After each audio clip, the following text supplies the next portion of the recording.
السلام علیکم ورحمۃ اللہ وبرکاتہ۔ آج ہم جرنیل صحابہ کے سلسلے میں جس شخصیت کا ذکر کرنے جا رہے ہیں وہ ہیں حضرت ابو عبیدہ بن جراح رضی اللہ عنہ۔ حضور صلی اللہ علیہ وسلم کا ارشاد ہے، ہر امت کا ایک امین ہوتا ہے اور میری امت کا امین ابو عبیدہ بن جراح ہے۔ خوش شکل، خوش گفتار، ہنس مکھ، اکھا جسم، دراز قد، خوشحال، تیکھا نین و نقش، منکسر المزاج، باروب و حیادار، جلال و جمال کا پیکر، حلقہ یاراں میں ریشم کی طرح نرم اور رزم حق و باطل میں فولاد کی طرح سخت۔ اگر یہ دو دام غزوہ احد میں سرکار دو عالم صلی اللہ علیہ وسلم کے سر مبارک میں دنسی ہوئی خود کی کڑیاں نکالنے سے شہید ہو گئے۔ امانت و دیانت کی بے مثال علامت جسے سرور دو عالم صلی اللہ علیہ وسلم نے امین امت کا لقب دے کر ممتاز بنا، جس کا نام عمر بن عبداللہ بن جراح تھا لیکن ابو عبیدہ بن جراح کے نام سے مشہور ہوئے۔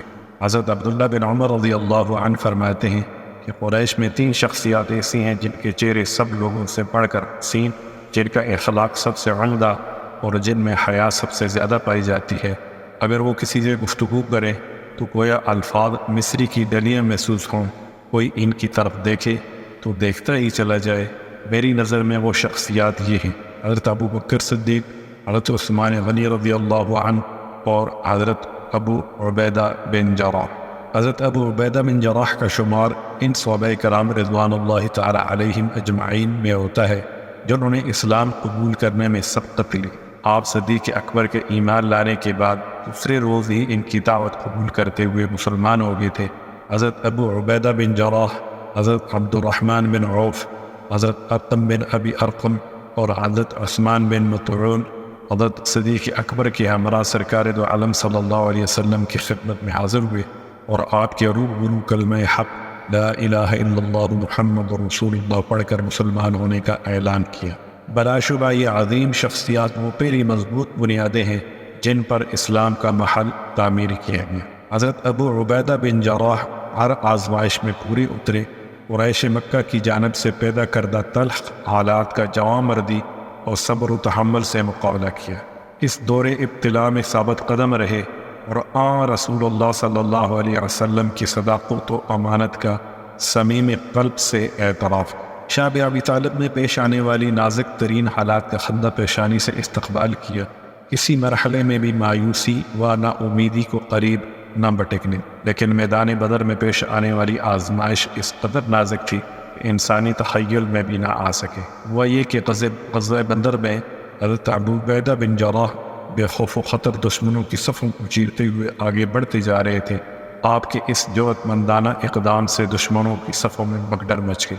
آپ میدان جنگ میں یوں بے خوف و خطر چکر لگا رہے تھے جسے موت کا کوئی ڈر ہی نہ ہو۔ آپ کا یہ انداز دیکھ کر قریش کے شاہ سوار گھبرا گئے۔ جو نہیں آپ کسی شاہ سوار کے سامنے آتے تو وہ گھبرا کر توڑا دے جاتا، لیکن ان میں ایک شخص ایسا تھا آپ کے سامنے اکڑ کر کھڑا ہو جاتا اور تلوار کا وار کرنے کی کوشش کرتا، لیکن پھر آپ پہلو ہی اختیار کر جاتے۔ وہ شخص آپ سے مقابلہ کرنے کے لیے بار بار سامنے آتا رہا لیکن آپ مسلسل توڑا دیتے رہے۔ لڑائی کے دوران ایک مرحلہ ایسا آیا، اس شخص نے آپ کو گھیرے میں لے لیا۔ جب حضرت ابو عبیدہ بن جراح کے لیے تمام راستے بند ہو گئے، یہاں تک کہ وہ شخص آپ کے راستے میں ایسا حائل ہوا کہ آگے بڑھنے یا پہلو تہی اختیار کرنے کا کوئی چارہ باقی نہ رہا، تو آپ نے مجبور ہو کر اس کے سر پر تلوار کا ایسا زوردار وار کیا جس سے اس کی کھوپڑی کے 2 ٹکڑے ہو گئے اور وہ چشم و زن میں آپ کے قدموں میں ڈھیر ہو گئے۔ کیا آپ جانتے ہیں کہ قتل ہونے والا شخص کون تھا؟ بلا شبہ میدان بدر میں حضرت ابو عبیدہ بن جراح کو پیش آنے والی یہ آزمائش ایسی نازک تھی انسانی قوت ادراک میں بھی نہ آ سکے۔ جب آپ کو یہ معلوم ہو کہ یہ لاش تو ان کے والد کی تھی تو آپ انگشت بدندار رہ جائیں گے۔ دراصل عظیم جرنیل ابو عبیدہ بن جراح نے اپنے باپ کے حملے میں شرک کے علم بردار کو تیرتے کیا۔ آپ نے یہ بے مثال کردار ادا کرتے ہوئے یہ واضح کر دیا کہ اللہ تعالیٰ اور اس کے دین کے مقابلے میں بڑے سے بڑا خاندانی رشتہ بھی ہے۔ اللہ کی محبت تمام تعلقات پر غالب ہے۔ دین اسلام کی سرفرازی و سربلندی ہر دم پیش نظر ہے۔ اس کے آگے اگر کوئی چیز بھی آ جائے تو اسے کاٹ کر رکھ دیا جائے گا، کوئی پہاڑ بھی عائل ہو تو اسے ٹھوکر سے 2 نیم کر دیا جائے گا، کوئی دریا آئے تو اس کے پانیوں کو چیرتے ہوئے موجوں سے اٹکلیاں کرتے ہوئے ساحل سے آشنائی حاصل کی جائے گی۔ عظیم جرنیل حضرت ابو عبیدہ بن جراح کی تلوار اپنے باپ کی گردن پر نہیں پڑی، بلکہ بائیں صورت کفر و شرک کی گردن کو کاٹا گیا، اور آپ کا یہ کارنامہ اللہ سبحانہ و تعالیٰ کو اس قدر پسند آیا کہ آپ کی شان میں آسمان سے قرآن نازل ہوا تاکہ یہ حیرت انگیز تذکرہ قیامت تک محفوظ رہ جائے۔ ارشاد باری تعالیٰ ہوا، لا تجد قوما یؤمنون باللہ والیوم الآخر یوادون من حاد اللہ ورسولہ ولو كانوا آباءهم أو أبناءهم أو إخوانهم أو عشيرتهم أولئك كتب في قلوبهم الإيمان وأيدهم بروح منه ويدخلهم جنات تجري من تحتها الأنهار خالدين فيها رضي الله عنهم ورضوا عنه أولئك حزب الله ألا إن حزب الله هو المفلحون۔ تم کبھی یہ نہ پاؤ گے کہ جو لوگ اللہ اور آخرت پر ایمان رکھنے والے ہیں وہ ان لوگوں سے محبت کرتے ہیں جنہوں نے اللہ اور اس کے رسول صلی اللہ علیہ وسلم کی مخالفت کی ہے، خواہ وہ ان کے باپ ہو یا ان کے بیٹے یا ان کے بھائی یا ان کے اہل خاندان۔ یہ وہ لوگ ہیں جن کے دلوں میں اللہ نے ایمان پہ وسط کر دیا ہے اور اپنی طرح سے روح عطا کر کے ان کو قوت بخشی ہے۔ وہ ان کو ایسی جنتوں میں داخل کرے گا جن کے نیچے نہریں بہتی ہوں گی، ان میں وہ ہمیشہ رہیں گے۔ اللہ ان سے راضی ہو اور وہ اللہ سے راضی ہوئے، یہی لوگ اللہ کے گروہ ہیں۔ خبردار، اللہ کا گروہ فلاح پانے والا ہے۔ اس سے بڑھ کر اور کیا خوش قسمتی ہو سکتی ہے کہ کتاب مقدس قرآن مجید کے نورانی الفاظ کسی کی تعریف میں نازل ہو۔ بلا شبہ حضرت ابو عبیدہ بن جراح کو یہ قابل رشک اعزاز حاصل ہوا۔ جب تک یہ دنیا رہے گی قرآن مجید کی تلاوت ہوتی رہے گی اور اہل ایمان یہ آیت پڑھ کر اپنے عزم و حوصلہ اور ایمان و ایقان کو جلا بخشتے رہیں گے۔ میدان احد میں لڑائی اپنے عروج پر تھی، تلواروں کی جنکار سے کان پڑی آواز سنائی نہ دے رہی تھی، چیخوں پکار ایسی یا رونگٹے کھڑے ہو رہے تھے۔ دونوں طرف سے زوردار مقابلہ تھا۔ دوران جنگ ایک مرحلہ ایسا بھی آیا کہ حضرت ابو عبیدہ بن جراح دشمن کے گھیرے میں آ گئے۔ قریب تھا کہ چاروں طرف سے یک بارگی حملہ آپ کے لیے جان لیوا ثابت ہو، لیکن آپ کی عقابی نگاہیں اپنے دشمن کو دیکھ رہی تھی۔ آپ نے یہ جذبہ جہاد سے سرشار ہو کر چاروں طرف قریب کھڑے دشمن کو للکارا۔ دشمن کے اس خطرناک حصار کو توڑتے ہوئے رسول مکرم صلی اللہ علیہ وسلم کی طرف لپکے، جو زخمی حالت میں پڑے اپنے دست مبارک سے اپنے جسم کے بہنے والے خون صاف کر رہے تھے، اور درد بھرے انداز میں یہ فرما رہے تھے، وہ خون کیسے فلاح پائے گی جس نے اپنے نبی کا چہرہ خود خون آلود کر دیا، حالانکہ وہ انہیں ان کے اپنے رب کی طرف بلاتا ہے۔ حضرت صدیق اکبر اس درد انگیز واقعے کی منظر کشی کرتے ہوئے فرماتے ہیں، غزوہ احد میں رسول اقدس صلی اللہ علیہ وسلم زخمی ہو گئے، خود آپ کے مبارک سر میں پیوست ہو گیا، اس کی دو کڑیاں آپ کی پیشانی مبارک میں دھس گئیں، جس سے چہرہ مبارک خود خون آلود ہو گیا۔ میں آپ کی طرف تھوڑا کیا دیکھتا ہوں، مشرق کی جانب سے ایک ساتھی تیزی سے آپ کی طرف بڑھ رہا ہے، میں نے دعا کی الہی اسے مطیع کر دے، وہ مجھ سے پہلے آپ تک پہنچ چکا تھا۔ میں قریب آیا تو دیکھا یہ جان نثار ابو عبیدہ بن جراح ہے۔ اس نے کہا، ابو بکر مجھے اجازت دیجیے کہ خود کی کڑیاں نکالنے کی سعادت حاصل کر سکوں۔ پھر بڑی ہی احتیاط اور مضبوطی سے اپنے اگلے دانت کڑیوں میں پیوست کر دیے، زور لگایا، کڑی تو نکل گئی لیکن ساتھ ہی ایک دانت بھی۔ پھر پرواہ کیے بغیر دوسری مرتبہ دوسری کڑی نکالنے کے لیے دانت پیوست کر کے زور لگایا، دوسری کڑی نکلنے کے ساتھ ہی دوسرا دانت بھی ٹوٹ گیا، دو دانت شہید ہو گئے۔ لیکن محبوب رب العالمین، شفیع المذنبین، قائد المجاہدین، سید المرسلین صلی اللہ علیہ وسلم کے لیے راحت کا باعث بنے۔ یہ دانت ٹوٹنے سے آپ کے چہرے کے حسن و جمال اور جاؤ جلال میں اور زیادہ نکھار پیدا ہو گیا۔ چونکہ یہ دانت خدمت رسول اللہ صلی اللہ علیہ وسلم میں ٹوٹے تھے، لہذا تمام صحابہ کرام رضوان اللہ تعالی علیہم اجمعین میں انہیں رشک بری نظروں سے دیکھا جاتا تھا۔ وہاں تو کسی کی قدر و قیمت جانچنے کے پیمانہ ہی یہی تھا کہ کون کتنا رسول اقدس صلی اللہ علیہ وسلم کا فدائی ہے۔ سرور دو عالم سلطان مدینہ صلی اللہ علیہ وسلم نے 7 ہجری کو خیبر فتح کیا، دوسرے جانصاروں کے ہمراہ عظیم جرنیل حضرت ابو عبیدہ بن جراح بھی تھے، جنہوں نے غزوہ خیبر میں جرأت و شجاعت کی مثال میں اس تاریخی معرکہ میں کامیابی حاصل کرنے کے بعد رسول معظم صلی اللہ علیہ وسلم نے جلیل القدر صحابی حضرت عمرو بن عاص کی قیادت میں لشکر اسلام کو قبیلہ قواع کی سرکوبی کے لیے وادی ذات القرآن میں سلاسل کے مقام کی طرف روانہ کیا۔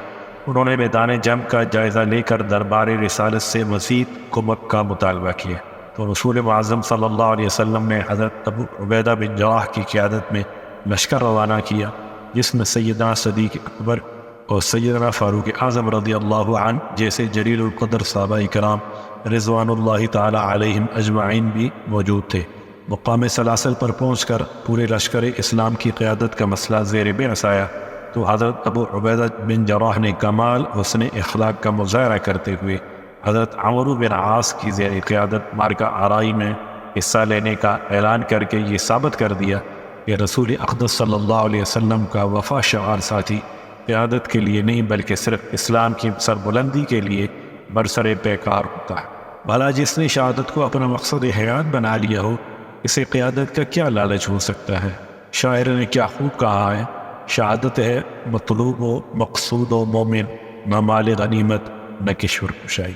8 ہجری کو قریش کے تجارتی و جنگی قافلوں کی نقل و حرکت کا جائزہ لینے کے لیے 300 شاہ سواروں کا سالار مقرر کر کے حضرت ابو عبیدہ بن جراح کو حکم دیا کہ سمندر کے ساحلی راستے پر چلتے ہوئے اس مہم کو سر کرنا ہے۔ زادراء کے لیے کھجور کی ایک بوئی تھما دی۔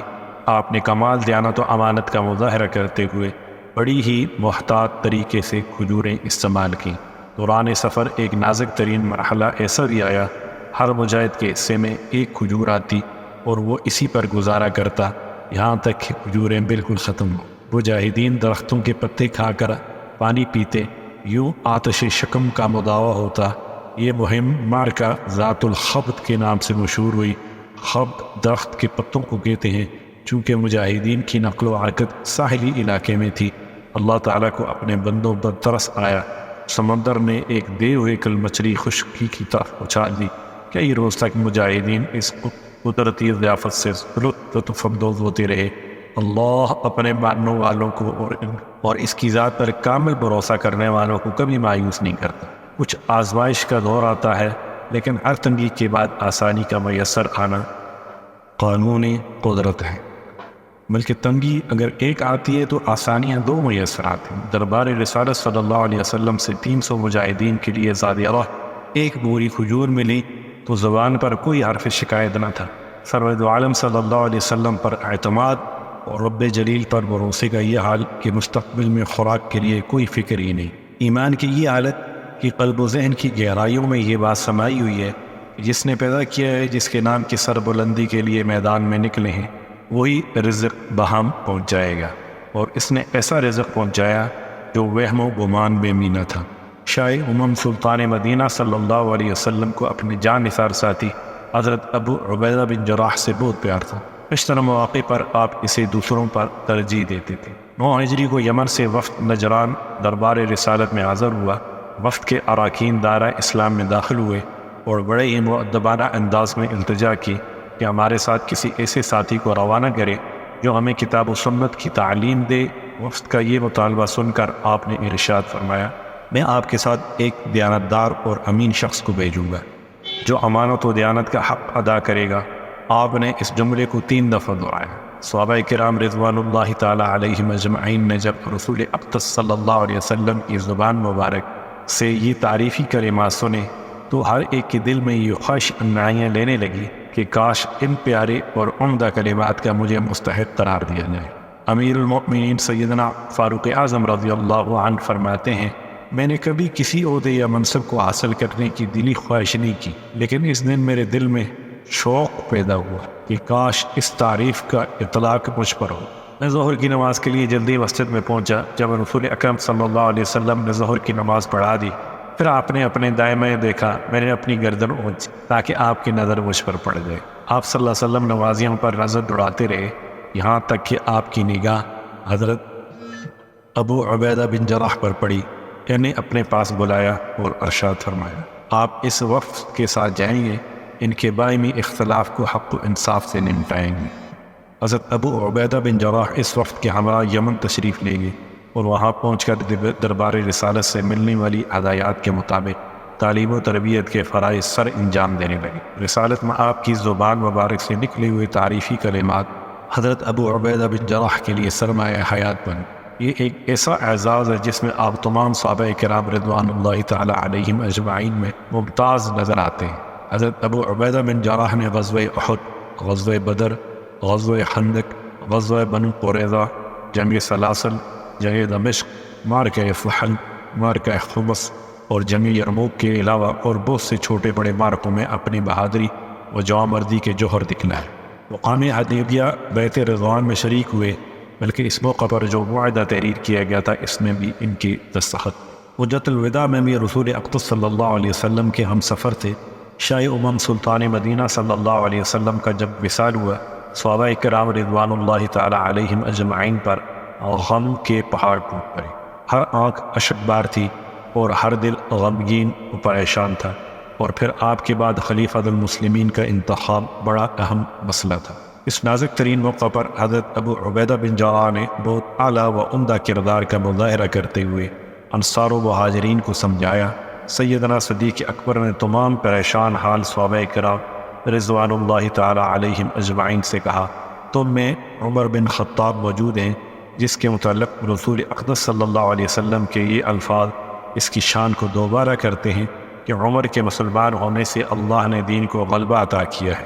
ابو عبیدہ بن جراح موجود ہے، جس کے متعلق آپ نے ارشاد فرمایا، ہر امت کا ایک امین ہوتا ہے، میری امت کا امین ابو عبیدہ ہے۔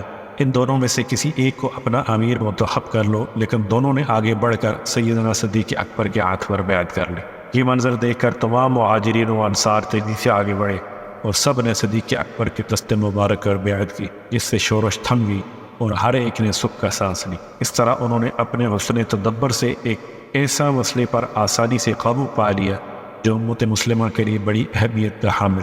حضرت ابو عبیدہ بن جراح جہاں بڑے کامیاب جرنیل کی حیثیت سے جانے پہچانے جاتے تھے، وہاں معاملہ فہمی اور فتنہ و فساد میں حسن تدبیر سے امن و سلامتی کی راہ نکالنے میں ید طولہ رکھتے تھے۔ یہی وجہ ہے کہ تین بہترین ادوار میں زندگی کے آخری لمحے تک آپ کی خداداد صلاحیتوں سے بھرپور فائدہ اٹھایا گیا۔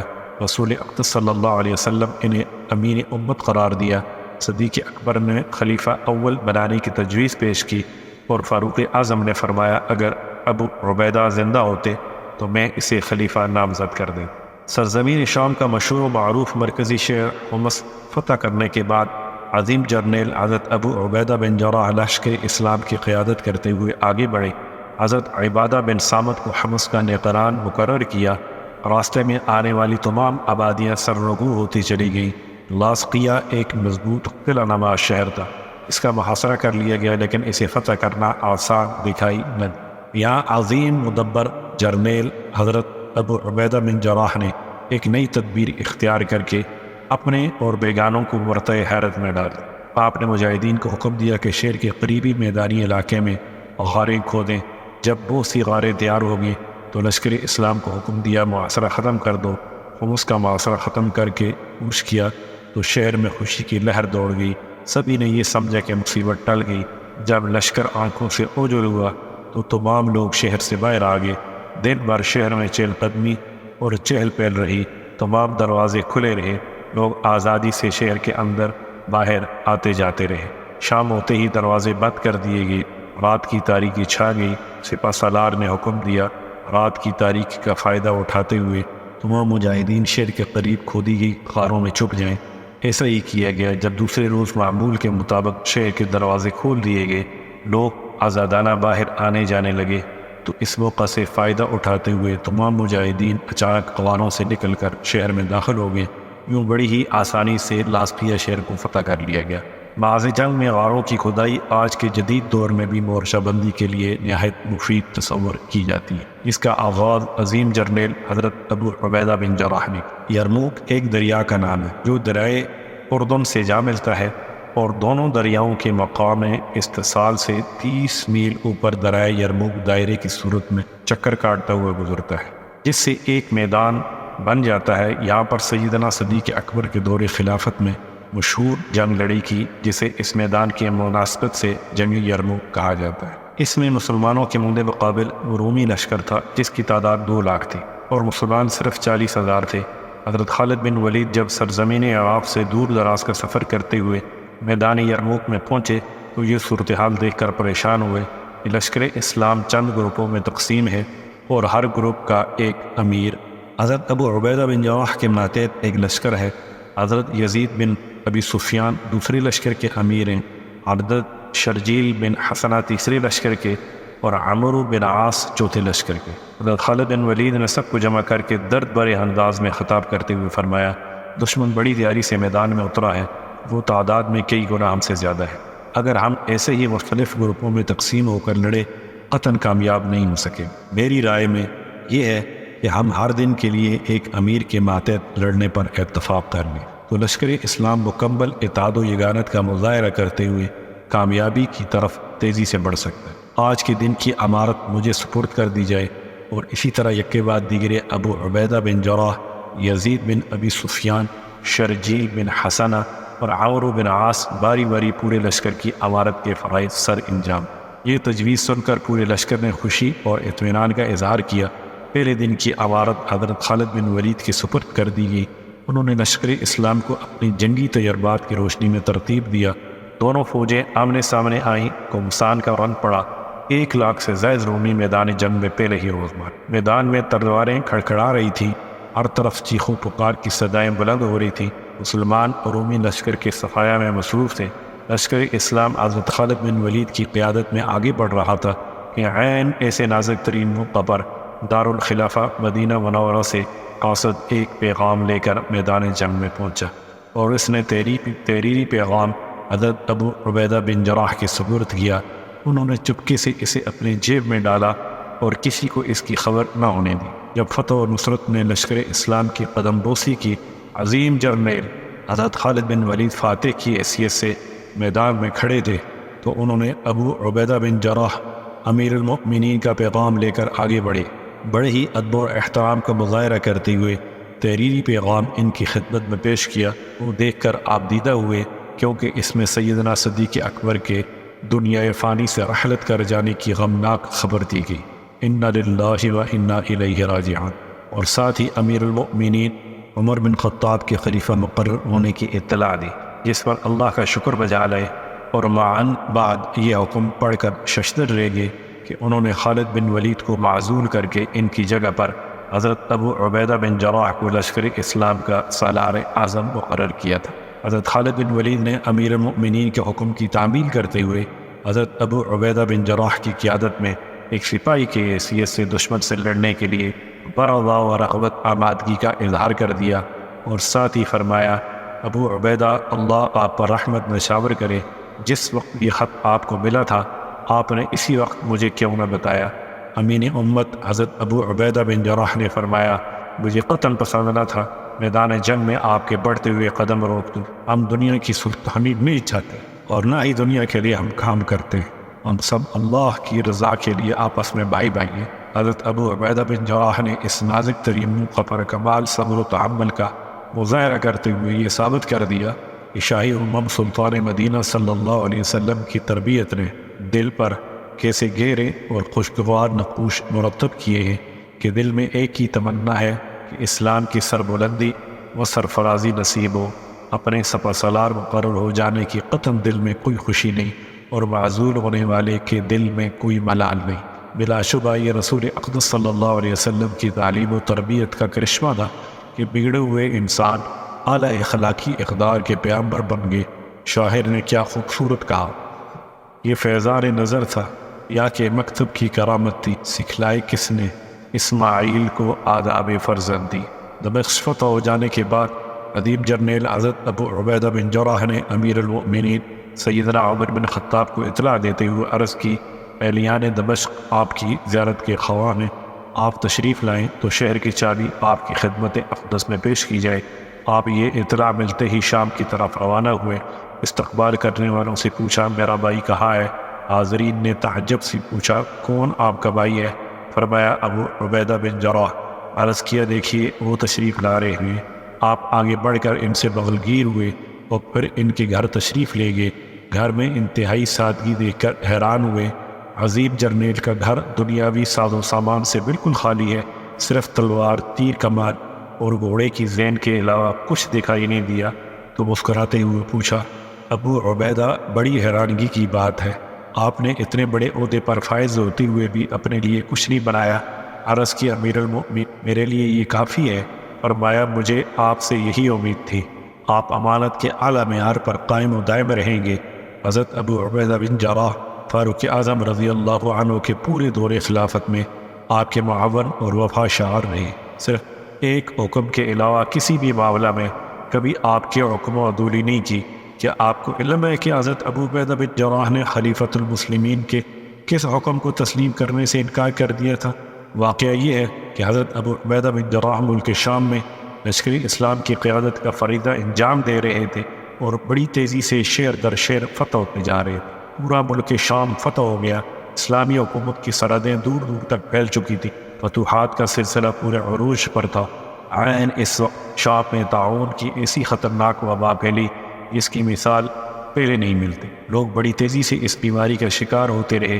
حضرت عمر رضی اللہ عنہ کو جب نازک ترین صورتحال کا علم ہوا، فوراً ایک قاصد کو خط دے کر حضرت ابو عبیدہ کی طرف روانہ کیا۔ خط میں یہ لکھا تھا، مجھے آپ سے ایک بہت ضروری کام ہے، خط ملتے ہی سفر کی تیاری کریں اور جلدی میرے پاس پہنچیں۔ رات کو میرا خط ملے تو صبح کا انتظار نہ کرنا، اور اگر دن کو ملے تو رات کا انتظار نہ کرنا۔ حضرت ابو عبیدہ بن جراح نے فاروق اعظم کا خط پڑھتے ہی افسردہ انداز میں ارشاد فرمایا، مجھے معلوم ہے کہ کیا ضروری کام ہے۔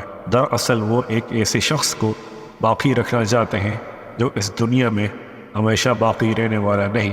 اس کے بعد امیر المؤمنین کو یہ جواب تحریر کیا، امیر المؤمنین، بعد تسلیمات عرض ہے کہ مجھے یہ علم ہے کہ آپ کو میرے ساتھ کیا ضروری کام ہے۔ میں اس وقت لشکر اسلام میں ہوں۔ آج مسلمان جس مصیبت میں مبتلا ہے، میں ان نازک ترین حالات میں ان کو تنہا نہیں چھوڑ سکتا، اور نہ ہی میں ان سے جدا ہونا چاہتا ہوں، یہاں تک کہ رب ذوالجلال میرے اور ان کے متعلق فیصلہ فرما دے۔ مجھے آپ اس سلسلہ میں معذور سمجھتے ہوئے ان مجاہدین اسلام میں ہی رہنے کی اجازت مرحمت فرمائیں۔ والسلام۔ جب یہ خط امیر المؤمنین فاروق اعظم کے پاس پہنچا، اسے پڑھ کر آپ کی آنکھوں سے بے اختیار آنسو جاری ہو گئے۔ پاس بیٹھے ہوئے ساتھیوں نے حیران آ کر پوچھا، کیا کوئی غمناک خبر ہے؟ کیا لشکر اسلام کے سپہ سالار ابو عبیدہ بن جراح فوت ہو گئے ہیں؟ فرمایا، نہیں، لیکن موت اب ان کے بہت قریب پہنچ چکی ہے۔ سیدنا فاروق اعظم رضی اللہ عنہ کا اندازہ غلط نہ تھا۔ تھوڑے ہی عرصے کے بعد حضرت ابو عبیدہ بن جراح طاعون کی خطرناک بیماری میں مبتلا ہو گئے۔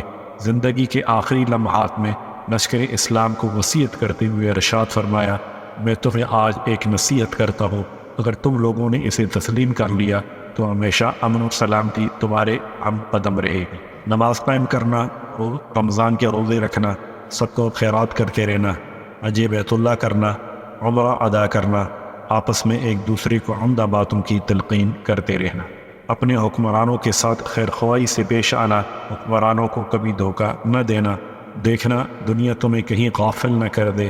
میری یہ بات غور سے سنو، اگر کسی شخص کو 1000 سال کی عمر مل جائے، آخرکار اس کا انجام یہی ہوگا جو آج میرا دیکھ رہے ہو۔ موت سے کوئی بچ نہیں سکتا۔